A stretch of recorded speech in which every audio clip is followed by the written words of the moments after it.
nahamon ang buhay namin mag-asawa, na pupunta sa UK at harapin kung ano man dapat namin harapin para sa kinabukasan namin mag-asawa at kinabukasan ng mga anak namin.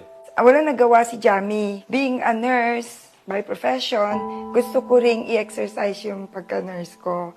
Ako'y walang special skills na pwedeng magamit sa UK. Although I'm an architect by profession, ayaw ko naman na palamunin na lang ako ng asawa ko doon. So, pumasok ako sa isang nursing home.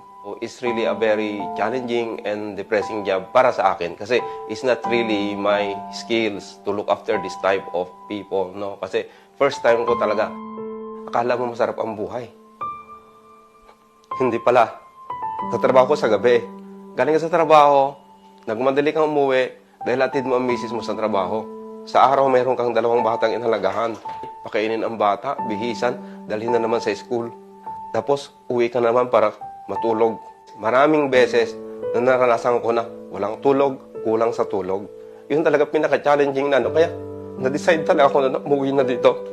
Kasi sabi ko, professional naman ako. Bakit ako nagpapakahirap sa abroad?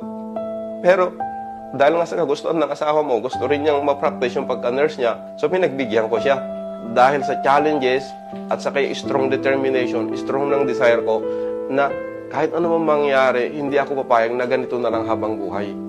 Nagtrabaho rin sa printing press, nagtrabaho rin sa factory gawan ng mga furnitures, nagtrabaho rin sa mga factory gawan ng mga plato, hanggang dumating yung point na natanggal ako sa trabaho. Siyempre, hindi ko papayag na magtatagal ako walang trabaho kasi ang dami ring obligasyon namin, financial liabilities sa abroad, di ba? Buti na lang, bago ako natanggal sa trabaho, that's the time na nag-aaral ako noon. Tuloy-tuloy pa rin ako nag-apply para makabalik na ako sa trade ko. Araw-araw yan. Until one occasion, meron akong na-receive na call na I was invited for an interview. Until such time, nag-decide sila, tinanggap nila ako. Binigyan ako 1 week to prove myself kung kaya ko bang gawin yung papagawa nila sa akin. And then sa awa ng Diyos, tinanggap nila ako as a permanent staff nila. I worked for that office for over 10 years, actually over 10 years. Pero siyempre, I have my own dreams.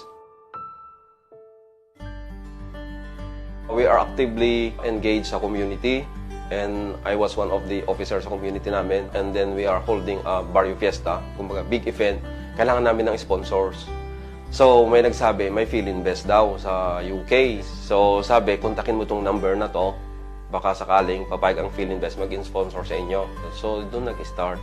We set a meeting, nakipag-meeting sa kanila, na-invite kami mag-training. So nakipag-training din kami sa PhilInvest at nakikita ko rin yung future potential ng product, paano ka nakakatulong sa tao. Gusto ko ito. Kaya mula nung pumasok ako sa PhilInvest, sineryoso ko talaga. And I'm enjoying it kasi dito ko na feel yung freedom na wala ka ng boss, you can control your own time. One day, na-realize ko, mali pala yung pag-aakala ko na I like my job. Parang parang realization sa akin nung narinig ko yung name na PhilInvest. Sabi kong ganon, I think this is it.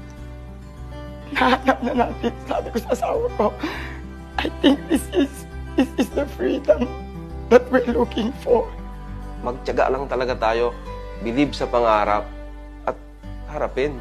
Kung gusto mo talagang mag-business, I think this is one of the best business na siseryosohin kasi there's really a big potential, no? Hindi lang sarili mo natutulungan mo, pero nakatulong ka ng maraming tao. Yung aking mga pinaghirapan, na na-invest ko sa UK, na-invest ko dito sa Pilipinas. Now, I'm living with my dreams. Ngayon, ina-enjoy ko na yung passive income. Pag may dream ka pala, believe in your dream. Believe in yourself and never ever give up. Wala palang madali.